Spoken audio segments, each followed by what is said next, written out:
right. So week number 1 down. How's everyone feeling? Fresh and ready to go. We're just getting rolling here. Wow. It's just a little warm-up exercise. So, we had a great week, 5 events in a row. The weather, unbelievable. So, I mean, we are blessed with weather like you couldn't ask for better weather. And so we made it down now as far as Maryland, and we're heading south, trying to get further south before the heat builds too much. But great week, and happy to be here in Frederick. Yeah, the first week I would say was amazing, perfect weather. We couldn't have been more lucky. And I would say it was a major success and a really great kickstart to the 2024 48 state tour. Mm-hmm. Absolutely. Only 51 more events to go. I know. Downhill from here. How are you keeping count? I'm already lost count. I know. What day is it? Pretty simple math. No idea. 56 minus 5, so we're not I just doing... lost count already. Yes. Yeah. We did have a rocket scientist with us today, but I mean, we don't need him to do these calculations. But a lot of great folks today, and a lot of good energy. So, yeah, it's awesome. Definitely. And the fact that Courtney came with us this first week was amazing. And we're really going to be excited on the home stretch to have her join us, for the race to the finish line. So, Yes, I can't wait. I really, really wish I could go on the entire tour, but maybe who knows what the future brings. But I'm excited to meet back up with you in August. And everything in between is going to be amazing. awesome. Yeah. So I would say one of the things I was thinking about was what was the biggest crowd? Definitely today. Yeah, we didn't have the biggest groups compared to historically at some events in previous years. We've had, 50, 60, 80 people. And I mean, it's great to bring out a big crowd, but it's actually it's very draining, for me to try to manage. And also it's less personal. And so this was a really good sized group. It was just about a sweet spot. And so it was ideal. But some of the other days, the locations were not ideal for many people. Like in Elizabeth, New Jersey, parking was a challenge, not the best neighborhood. Mount Moriah in Philadelphia, amazing site, but not the best part of town, and a little kind of daunting for some people, I think, to make that journey. So Definitely. I thought it was pretty fun getting locked in there at the site in Elizabeth that day, and all the fiasco surrounding that. Yeah, always entertaining, never a dull moment there. That was an interesting site. But right in the middle of downtown, and we drove to the wrong address twice before we finally ended up at the right place, and then we couldn't get in. Right. 2 churches with the same name. Right. 6 minutes apart. And then we get the email, 45 minutes before the event that we have to park on the street. And then the gates are locked, and you never know what you're going to encounter. So it's always a challenge, and we always navigate through. Mm-hmm. Definitely. How many events have we done so far? Has it been about 5 events? I think today was the 5th event. Yeah, In 5 different states, right? Yes. Wow. And how many days? 5 days in a row. Yeah, that's what I figured. That's going to be the mix. I mean, if the traveling's not too long, we're just going to stack them up. But then as we get out into the western states especially, it's not possible. So we're going to have travel days here and there. And a lot of the Sundays, tomorrow's going to be awesome because we have like a 1-hour drive, and we're staying, we're just going south a little, Winchester, Virginia. But some other days, in fact, a week from that, we're going to be in Charleston, Circular Churchyard down in Charleston, South Carolina. Amazing site.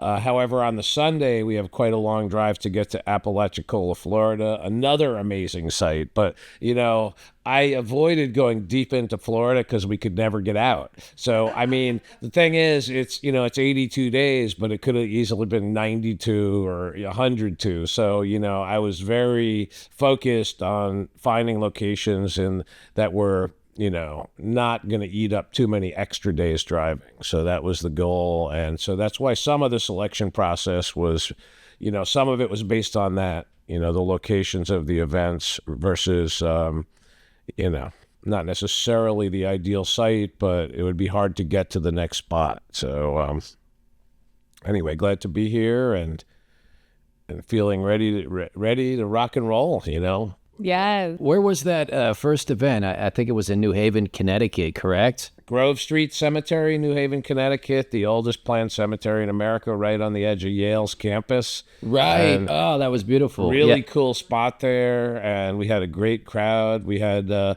strangely large group of folks arrive from Chicopee, Mass., even though we're on the shore in Connecticut, but, word got out and, one person talked to another. So, with word of mouth, you never know where people come from. I think you had a special guest arrive for that day. His name, I believe, is Christoph. Was it Christoph? Yeah. What's his specialty? Why was he there? Yeah, stone carver and trained over in Europe. And Christoph and I have known each other for about 20 years. And we originally met up and were working together on the restoration of the old Weathersfield graveyard. And he was at that time doing a lot of work with brownstone. And so that's how we originally connected. And he has many different skills. And he's also quite funny if you talk to him in person. So he actually grew up on the communist side of Germany right before the wall came down. So it's really interesting to talk to somebody who tells you about how it was over there. And I can't even imagine, his youth. So incredible history. And he was fantastic about describing stone carving, if I remember correctly. He went into great detail about it, gave a presentation. He was trained, apprenticed as a stone carver when he was, 17, 18, and then, has always worked in related fields to that. And so, no, that's his life and his life's blood. And he's incredibly talented guy. Yes, agreed. And so we're really excited to have more special presentations coming up at future events. And really, actually, if the weather cooperates, we're hoping next week that will be occurring on Tuesday in Roanoke at, is it Old Lick Cemetery? No, it's Big Lick. Big Lick. Wait, no, it is Old Lick. Yes. It's a big Old Lick. Yes. So, Roanoke's original name was Big Lake. Really? Yes. And that's an African-American cemetery, but this guy reached out to us who's a stone carver, and actually I know his brother, and but he works stone in a different way. He's more of a modern stone worker that does a lot of manufacturing and works on granite. And he was going to be in the area, so he's going to do a different kind of demonstration on working granite. And he's offered to even make a replacement stone for somebody, or leave something behind, just as free of charge, just as a gesture of good faith. So it'll be a very different kind of presentation, but also another talented craftsman. Monday, where's Monday? Monday, we're in, I believe it's Highview, West Virginia. It's a historic churchyard from the very early 1800s. And this is the connection to Moss Rudley, who was there today. And so he has a family connection to this, and he offered to do the West Virginia event because that's his home state. And, he likes to collaborate with me, and he's a great guy, and he's entertaining and smart and fun. And he's just so excited to get out of his bureaucratic role and, be a hands-on kind of guy. So his new job is, staring at a computer, and he says it's like, exploding his brain, and he's looking for an escape route. Honestly, he was just telling me that today. So it's getting old, he's saying, but, anyway, so he's going to join us on Monday again, and he's facilitating that. And so that's a connection to his in-laws, are members of that church, I believe, or their family. And he says it's a great site. So we're going to Highview, West Virginia on Monday, and then Tuesday to Roanoke. And that's an African-American cemetery with a really sordid history. And tell us about the roads there and everything. What happened there? It was in the African-American part of town. They wanted to build a highway. The cemetery was in the way. So they moved a bunch of the graves and put them in a mass grave in a different location. I believe it was Coiner Springs. And I can't remember exactly how many. It was several hundred individuals that were reburied out there, but there is still a small section of the cemetery that remains, and it quite literally is right next to the highway. And a lot of people, I grew up there, I was born there, born and raised there, and I did not know there was a cemetery there until I was an adult. So, yeah, it's right across from the Civic Center, where all the concerts are held and things like that. It's, it's a common history. It's a sad history, but it's a common history. So some folks have kind of reclaimed it to some degree, or started to tend it better, and the grass was starting to be cut more, and there had been increased local interest. And so it's ironic because I'm down in that area all the time, and Alicia's from the neighboring town right in that area. And then we put out the request for submission, request locations to the 48 state tour, and one came in for Roanoke. And, so we went and checked it out, and we were excited to hold an event there. So that's how that all came together. Mm-hmm. What was the second event that we had? That was Elizabeth, New Jersey, correct? Yes, correct. I thought it was quite entertaining how this, really kind of diminutive, church lady, for lack of a better term, reverend. Yeah, yes. She was wonderful. She is standing in the middle of the street telling people, no, you can't park there. These spots are saved. And I was so impressed with how just she was so adept at warding people off and protecting those parking spaces until we got all of that sorted out and could get in that back lot. It was great. You got to be a little tough to be in that neighborhood and be maintaining that. There's a lot of it was crazy busy there. Rough around the edges there. So the inner cities in America are not as friendly as they might have once been. It was a beautiful site, though, a 4th century site, because they have markers there dating back to the 1600s. And they also have that beautiful 313 Plus monument. Mm-hmm. Did you guys check that out? That represented all of the unknown African-American burials in the site, or 300 unmarked. Plus individuals. Yeah, it was 313 right. plus, I believe. I thought it was just such a beautiful piece. And she told me that they had installed that, I think, just a year ago. Yes. And they had a big parade and celebration for it. It is a very beautiful monument. I was reading the articles about it, and, she clearly cares very much for the site, and she was a very gracious host, and I enjoyed being there quite a bit. Yeah, when I researched it after the submission came in, I found it was the oldest site possibly in the state, and then I read about that monument, so very interesting. That stone that was set in the wall, like a ledger stone, dated from the late 1600s, was said to be the oldest gravestone in the entire state of New Jersey. So amazing history there. Incredible. And then from there we went to, I believe it was Delaware, correct? Newark, Delaware, I learned is really important to say that. Is that how you say it? Yes. I thought it was Newark. Yeah, well, it's Newark, New Jersey, and Newark, Delaware. And I will tell you that they were quite impressed that you pronounced it correctly, because they were like, and he said it right. I've been there before. Yeah. So I did not say it correctly. So I'm like, okay, that is something to know. I did not know that. Yeah, so that's one of the older cities in Delaware. What stood out about that particular cemetery? Well, I did an event there on the first 48 state tour and barely made it there. It was the worst traffic jam of my life, virtually. And I was about 3 hours late, and there was still about 8 people there waiting for me, which was really hard to believe. But I did a half-day event there that started late and ended late.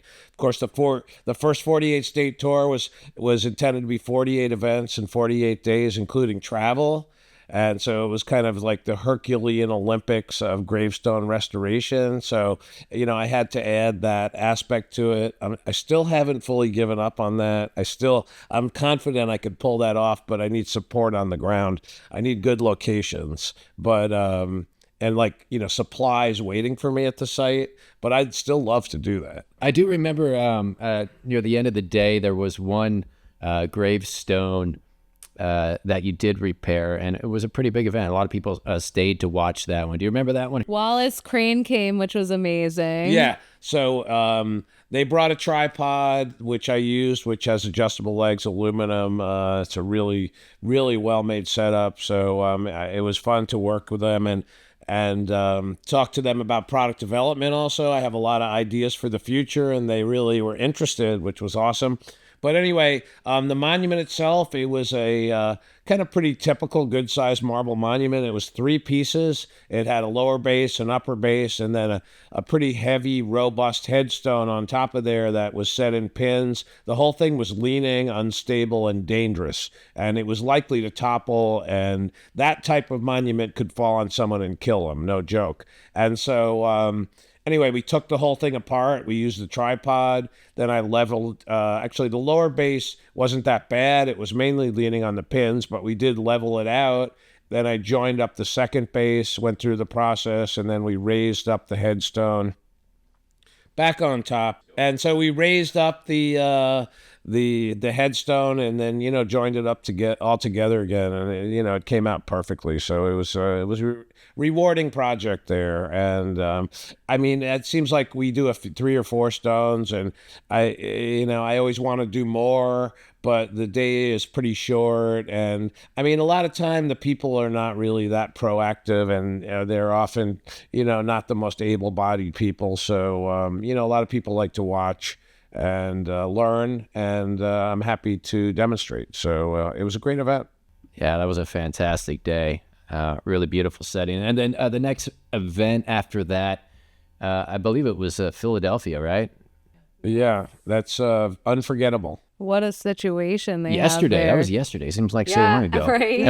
I know. Yesterday. Yeah. So we the 48 state tour bends time. Yeah. A summer will never go by as fast. No, and just wait. Sometimes the locations are so different and the people are so different, and if we start to cover a lot of real estate on a Sunday and get to a different region, the accents are so different, and so it's very scenery's different. Accents are different. Absolutely. The only thing that stays the same are the fuel stations you drive by to get your gas. Yeah. I feel like, and the food that's offered. You get your typical McDonald's or fast food pizza or whatnot, or Buc-ee's. There's always that. We avoid that though. There's Cracker Barrels and Buc-ee's on the road, but otherwise everything else changes. Yeah. That's true. Some things. Cracker Barrels are consistently everywhere. I never really thought about that. Oh, they're everywhere, and Subways.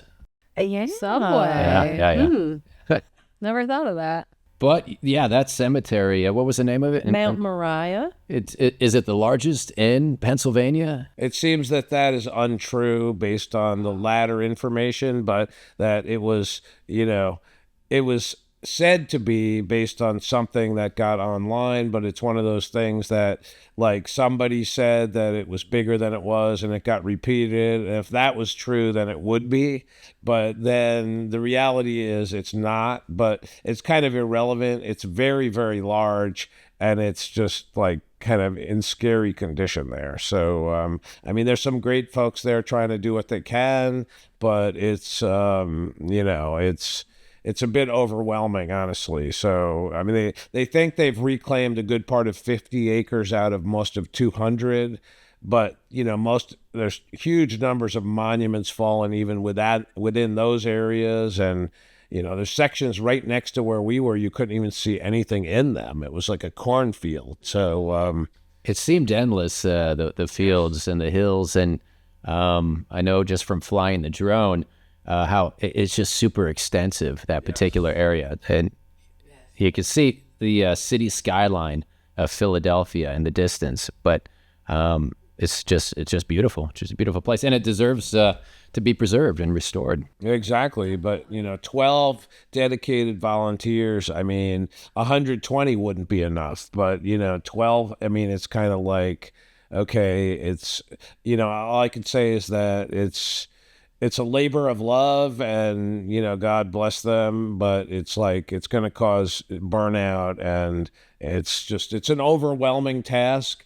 And when I look at a site like that, I think that you need funding, like you need a bigger picture thing. You need a lot more people involved. And, people are like, there's no money. There's always money. There's money everywhere. And so, you have to look at the picture differently, but you have to draw in more interest, more people, get donations. But very interesting site. It has huge potential, and, things can change. What was that particular area that we were in? If I remember correctly, it was kind of circular.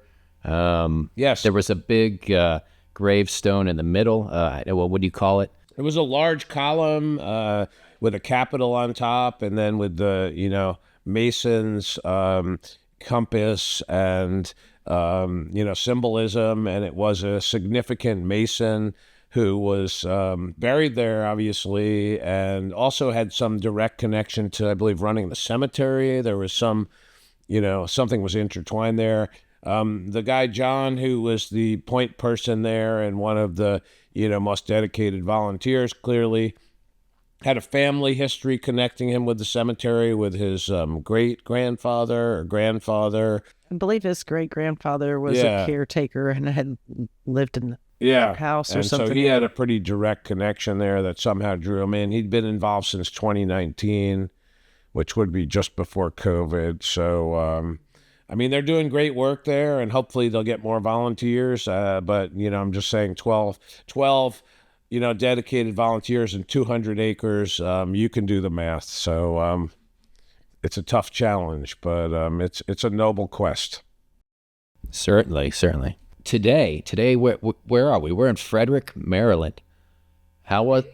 Yeah, it's beautiful. Yeah, and John, you like this area? You've been here before, correct? Oh yeah, it's my old stomping grounds for the past decade or so, on and off, and it's a cool place. And it's like architecturally, it's pretty similar to Baltimore, but Baltimore is, like Philadelphia in many ways. It's very, a lot of really tough neighborhoods, a lot of like row houses that are, half collapsed and burned down. I've seen things in Baltimore I couldn't even believe, and did work there at Greenmount, right kind of in another garden cemetery that's really well maintained, but it's in the middle of bad neighborhoods. And so it's like, you don't want to get out of your car in these neighborhoods. It's very unfortunate how America has kind of devolved in some, especially urban areas and cities, but there's always a chance that they can be, improved and changed. In Washington, D.C., there's been a lot of that occurring. And so, other areas, there is potential. Cleveland has had some improvements as well. And, a bunch of cities. America changed so much, with the manufacturing base moving away, and the many of the more affluent people moving to the suburbs to have a bigger house and a lawn and a garage. And so, the cities have lost their manufacturing base, and with that, their tax revenue. And so many cities have fallen on hard times. Yeah, so true. And how about what cemetery were we at today? What was the name of that one? So Mount Olivet in Frederick, Maryland, Garden Cemetery, and Francis Scott Key being their most famous resident, was actually not originally buried there, but he was moved there in, I believe, 1898. And the monument was a big undertaking, and really the sculptures relating to the monument. In fact, we never made it over to the monument today to talk about it. And we didn't. No, because it's like kind of a march over there, and it's like, there's a lot of people, and there's so many. There's a lot of signage there. It's pretty self-explanatory anyway. But that was a thing, wasn't it, back in the day, where these cemeteries would would try to get a notable person reinterred in their site as a draw for people, right? 100%. And in Frankfort, Kentucky, soon after the historic cemetery there was established, where I did a lot of work recently as well, they cut deals basically to get Daniel Boone, dug up and brought there. And there's controversy if they even got the right person or if they did. Got all of him. Probably not. Yeah. But yeah, that was definitely something that was a thing that was happening. They were trying to get famous people for visitation and for notoriety. So that's definitely a factor. Never thought of that. And you have some connection to that monument, correct? The Francis Scott Key Monument. Yeah, you have some connection to it. I'd been coming since the first event I did there way back in 2013 now, over a decade ago.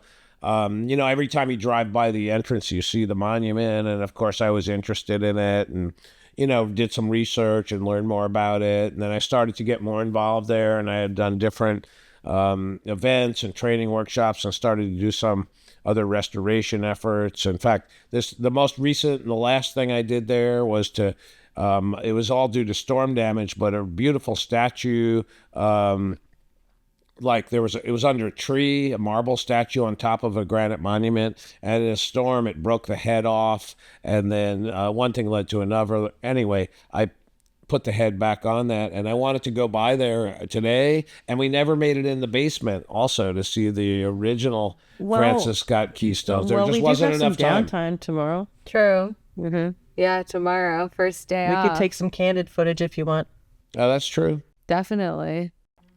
But anyway, I did, then I just kind of rambling along. I did eventually, we started talking about it along with Chris over there, the historian, and Ron, and, gave a proposal, assessed the monument, and then eventually that was approved. There was a separate fund for the Francis Scott Key Monument, and then I, performed the restoration of it and cleaned it and removed all the old mortar that was pretty much original, most of it. I also did some underpinning on it, which the foundation had failed under parts of it. It looks a bit different now because they redeveloped it after I did that work, and they put these pathways in, and then they did some cement work around it, which was not my workmanship, and it wasn't really the best work, but it's solid. It's just not beautiful.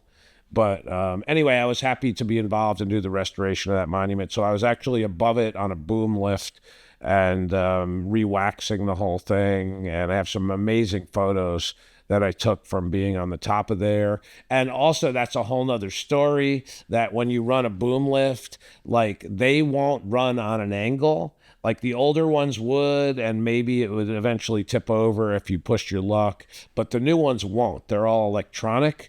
And so they won't let you do that. And so I brought this lift in there, and then I couldn't raise it because the machine was on an angle. So I had to come up with a solution to the problem.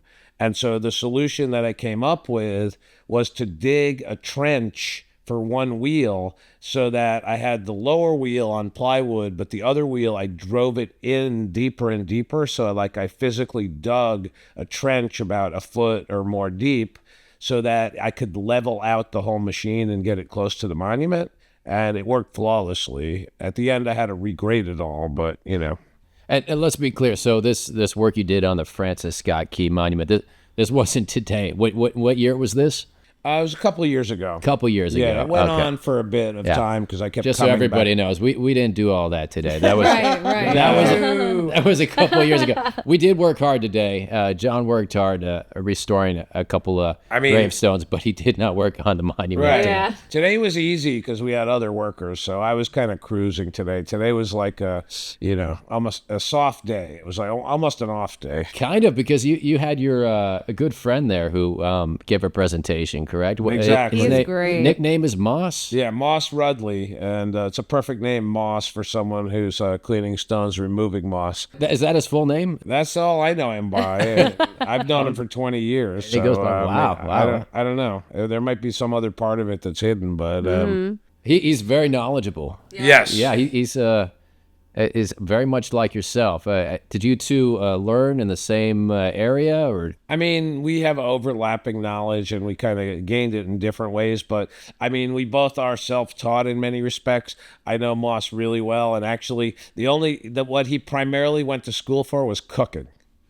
Really? Okay. Yeah, he never went to school for restoration of anything. Wow. So he did some workshops and things later, I'm sure. But no, his history is really interesting. So he went to like chef school, and he was working in the restaurant field, and then he happened to be neighbors with this guy who his name was Chris Robinson. Actually, Moss has his job now. But anyway, they happened to be neighbors. And so that Moss was working in the restaurant industry, and he was like coming home after doing his ridiculous hours and shift and maybe having a drink after work. And he's getting home at 4 a.m. And Chris Robinson is leaving for work at 4 a.m. to go work for the National Park Service. And they literally met each other and started talking to each other when Moss was coming home from work and Chris was leaving for work. And so they became friendly and started to talk more. And, Moss was burning out on the, restaurant industry quickly. One thing led to another. So Chris offered him a job. And that's how he got in the field. Wow. Yeah, again, super, super knowledgeable. You were actually able to kind of step aside for a moment and just let him give that presentation. And I filmed Absolutely. it all. I love that. Yeah, it's fantastic because it's such a specialty niche thing that Yeah. And I would assume there's only a handful of people in the world that can really do the job that you're doing, and Boss is another one of them. Yeah. There's a few more than a handful, but they're limited for sure. When we're in Louisiana, we're going to have another one, Jason Church, and I can back up and let him do his thing, and he knows a lot, and I love to listen to him too. And so when there's collaborators, I'm happy to share the stage and back off, and a lot of other folks, they don't do this for a living full time, and they're really knowledgeable, but they have other responsibilities that include bureaucracy. And so they love to get out and get their hands dirty when they can. And so I'm happy to oblige and back off and, let them do their thing. So yeah, we'll have more of that to come. And how about the community feel at this particular cemetery today? It seemed like it was the biggest crowd so far out of 5 events. And after speaking with them, they told me that they get together every Tuesday or Thursday. They come out, they clean the gravestones, they do the repair work, and they're constantly learning and evolving. It seems like it's a more close-knit community out here. Absolutely. And, it has to do with so many factors, but Frederick is a really eclectic place, but there's a lot of highly educated and more kind of evolved people. So the dynamic is here that helps create, that situation. However, that wasn't always occurring. And so, it's circumstantial. And, when I first got involved here, that none of that existed. And so we were definitely a part of making that happen. And initially probably a big part of, helping empower them and teach them. And we've done a whole bunch of different trainings. We did a collaboration with Preservation Maryland here last year. And I did previous 48 state tour events here for free also. And then I had earlier years ago done fee-based training, for the cemetery as well. So I'm happy to work with them, and it's a great site, great people. Big Civil War history there as well. Yes. If I remember correctly, I think a few people spoke to that. Yes, absolutely. Yeah, both sides are buried there. Yes. Interesting. Civil War was so complicated, and it was such horrible, so much, death, and, it's amazing. But, I think more people died from disease and injuries than the exposure to the weather than they did from actual battle. But it was a horrible war on all fronts, obviously. And but yeah, this was kind of right in the thick of things here. And as we were educated on today, there was such a major Civil War hospital so close to the cemetery, and only 10 years after the cemetery was founded. So obviously there was a great need for burials, and we heard the story, also the history that woodworkers weren't needed for their average skills during a war, but they had to make a lot of coffins. So they had to transition into a different kind of woodworking because there was a need, and that's historically the way trades have been. They have to adapt to the circumstances. Right. Wow. So we already spoke about where we're heading next. That's Monday. Monday's in Highview, West Virginia. I believe Timber Ridge Church Cemetery, which is a churchyard, graveyard style cemetery, and very early 1800s. And so there's a lot of tablet stones there and a bunch of sandstone. And then it's continuous use. Excuse me. I think it's been in continuous use, since the early 1800s, and is still an active cemetery as Mount Olivet is. So that parishioners, probably mostly of that church, still get laid to rest there when they pass away. And so it's been in use for over 200 years and still active. So it makes it a different kind of history. Yeah, amazing. So we have 5 events down, 56 minus 5, so 51 more 51 more events. Yeah, I'm sad to be leaving tomorrow, heading back to Atlas headquarters in Southington. So got to hold it down over there with the other guys. You got to order some more of these because these things are like getting really popular. Everybody wants the merch. Yes. Yeah, we're ordering. We have them on the way. So yeah. So yeah, we're really psyched that so many people are interested in the Atlas clothing, and that's really awesome. But yeah, we have pretty rapid fire coming up week. That's going to be we're hoping the weather stays positive, and it looks pretty good. You never know, chance of rain here and there, but we're going to be event in West Virginia, 2 events in Virginia, then North Carolina, Georgia, and South Carolina. So we got a big week ahead, and so a week from today, right now, we're going to be winding down in Charleston, South Carolina. We're going to be landing in Circular Churchyard, which is said to be the oldest graveyard in the entire state. Some of the most beautifully carved slate gravestones in America are in Circular Churchyard. Wow. It's a beautiful place. Yeah. And Charleston, on the water there. And another thing, there's more graveyards in Charleston than any city in America. And this is really a European thing. It's European influenced, but Charleston is the place. And so it's a whole different vibe there. There's a whole bunch of these churchyard graveyards. There's another one right adjacent to it, but there's actually a fence separating the two. But it's a cool site, so we're really psyched to be there. And additionally, we're going to have a stone carving demonstration in Charleston from a young stone carver who's only a year out of the American Arts Building College in Charleston. And she, Iris, is her first name. I don't remember her last name, but she's going to be there. It's going to be on our tour website information, and she's going to do a carving demonstration. That'll be different, but it'll be sort of similar to what Christoph did in New Haven. And so we're really excited about that. We're trying to have as many stone carvers at events as possible because it's such a cool thing, and it's like a forgotten art for the most part. Amazing. Yeah, truly, that's wonderful. All right, so I have to just wrap it up with the question that everyone's curious about. Okay, what's that? Do you ever get tired? No. People, yes. People are blown away by your energy level, and I'm one of them. Yes. I mean, so the trick is, reduce your carbs.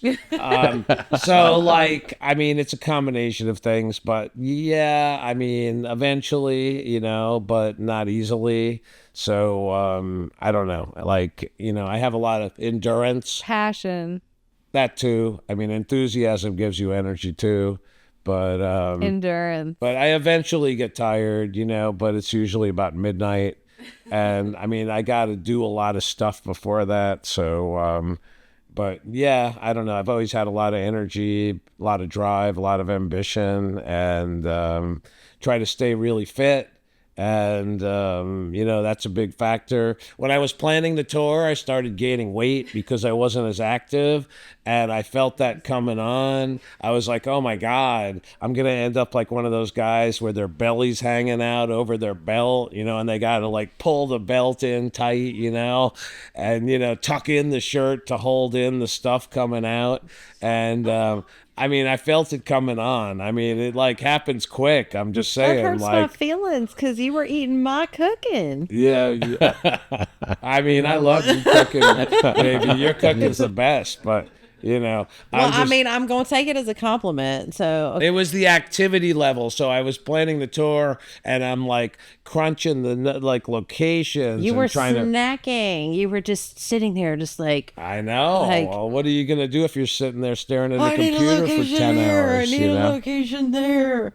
Oh my God, find a location. It's a slippery slope. I mean, that's why I like working outside and staying active, and working on projects alone a lot of times. I mean, it's takes a lot of energy. So just mention one more special feature I forgot that's really cool. So we're going to be in Lynchburg on Wednesday, and they have a funerary museum there, which is not always open to the public. They're going to open it up for us, and they got a horse-drawn hearse there, and they have other objects that are like from the 1800s, and so we're going to get up close and personal to that, and Jeremy's going to get right in there, and he's going to get some amazing photography of this stuff. I can't wait. Old City is that's a gonna really be awesome. So we have different special features at many locations, and that's I love including more things of interest, and that are gonna mix it up. So every event is so different, but then when there's a unique feature like that a lot of people potentially are interested in, it's just really cool. So that's coming up soon, and we have a whole bunch of sites at African American locations also, and that's unique also because they're underserved areas and generally haven't historically gotten much attention, and so we're really happy to be able to help and teach and improve these sites, as much as we can. And so actually Lynchburg Old City Cemetery had African-American connection. They have a mix. I actually have family buried in Old City Cemetery. How cool is that? Yeah, dates back it's pretty far, like 1805, 1806. But they do have a significant amount of African-American burials, African-American carvers also. Really interesting. Within the cemetery. It's the #1 tourist attraction in the city of Lynchburg. It's really quite a unique site, and they do all sorts of events. And to be able to go there is a huge opportunity because they're pretty selective on the kind of events they allow to take place in their site. But it's going to be a great time, and there's a lot of interest locally. So it's also a museum and an arboretum, right? Yes. And so it's a fusion of a lot of things. And so in the they field, have weddings there. They do all sorts of stuff. And so it's pretty crazy. That's awesome. In the field of like historic preservation, that would also be considered like adaptive reuse of the location because originally it didn't have all these other attractions, and they've been able to maintain the historic integrity of the burial aspect, but then also include other features into the site, and so that's really good adaptive reuse. So that's great when cities and towns can create situations like that are positive. Right. Well, Lynchburg, the city of Lynchburg actually formed a nonprofit specifically to manage Old City Cemetery, and they do a phenomenal job. I think that they're actually a really great representation of how you can take these sites and really turn them into something spectacular. Yeah. And after Lynchburg, we're going to be in North Carolina, Greensboro, I believe, and then down to the very edge of Georgia in, what's it going to be? Don't ask me. I can't keep up with this list. I have to look it up every single time. Augusta. Yeah, that's right. It's on the very edge of Georgia. Cedar Grove Cemetery. Got it. And I've never been there before, and I've done a lot of work closer to Atlanta. And then again, we're going to end the week at Circular, and then we have that travel day, and then we're off to Florida. Wow. So then we're really on the road, and then we're heading west through the Southwest, and that's when It's gonna get hot. we're trying to beat the heat. But last year, I did the whole tour in the summer, and it was hot and hotter, and there was never not a hot. And so it was really hot. And so I did an event in Georgia last year. It was 100 degrees. And yeah, so people came out in the morning and they didn't last long. You're gonna scare Jeremy. Oh no! I'm joking. so up for this. And earlier, John said, "Hey, we got to pace ourselves because it's a marathon. It's not a sprint." Yeah. But I'll be honest. Every day does feel like a sprint. So I don't know how we're gonna pace ourselves, but we'll manage. We'll manage for sure. And there's no pacing. It's a go 24/7 style tour. We just have to eat well and get some sleep when we can. Yes. Otherwise, That's right. it will be Critical. tough. But yeah, it is. I think it's both a sprint and a marathon. There you go. Okay, well, And I'm happy for it. I'm ready. Yes. you got to get good fuel. So we're going to have a great dinner tonight, and we're looking forward to Italian. And yeah, we're hoping to do Saturday dinners together with Jeremy as much as possible. But it's I seek out quality food whenever it's possible. I mean, that's a whole nother show we're going to work on in the future. It's just the Thank food God. aspect. Like we've found good food in every state in the lower 48. And but- Thank God you are a foodie. Yeah. Yeah. Oh, you have yeah. no idea. Yeah, you love your restaurants. First time I met you and your family, you're gracious enough to invite me out to a dinner, and you picked a wonderful Mediterranean restaurant, delicious food. You knew your food, so that just made me extra happy about this particular tour, knowing that I wouldn't have to eat my dinners at just Denny's or truck stops throughout the U.S., because, it's so important in a tour like this to eat healthy and to feel healthy. Otherwise, it is difficult filming, But no, I appreciate your love for restaurants and your love for a good meal. There you go. So, yeah, we try to, the best of all worlds. And also, I'll say, try to support local businesses as much as possible. I mean, we're in hotels that are not so much local, but, we do what we can. But the restaurants, especially, like, we're generally not eating at chains, so we're trying to, locally funded, local places, and, regular, real people. And so it's awesome. And, I mean, all the people we cross paths with, I mean, that's what makes this so vibrant and so alive. And I mean, I can't say that enough. It's a Field of Dreams thing 100%, because if people didn't come out, then there'd be no event. I mean, the event is made by the people. I mean, I provide the conduit,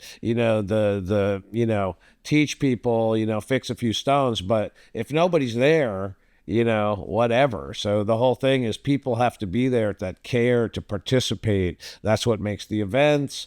And so, for all the people watching this, we're going to be in almost every state still. We've only been through a few of them. And even in Connecticut, we're going to do another event on the way back. So, we're just getting going here. So there's some location where you have a family connection, or you could make it happen, come out and visit, because, all the events are free and open to the public. And it's all about collaboration and sharing. One of the coolest things is when people get together and meet each other. And I see that happening at events. And, people are like, oh, wow, I didn't even know. I just met my fifth cousin. And I didn't even know we were related. And they met at our event. And so, it's just really rewarding to bring people together. That happens every time. Every event so far, people come up to me and they say, this person and I, we didn't know each other. But we came to this event. We were looking at the same gravestone. We had the same last name. And we quickly did an online search, because there's platforms that you could do that. And yes, indeed, they're related. That's awesome. So it's so cool that people meet each other and people with common interests get together. And so that's what it's all about. And it's kind of like the best of America in my, from my perspective. So, how many controversies have there been at the first 5 events? How many people have talked about politics? 0. And so, everyone can get in a debate about a lot of subjects, but that's not what this is about. So this is about bringing people together for common good and common goals and trying to save the history of America. So that's what we're doing here, and we're just getting going. So it's exciting.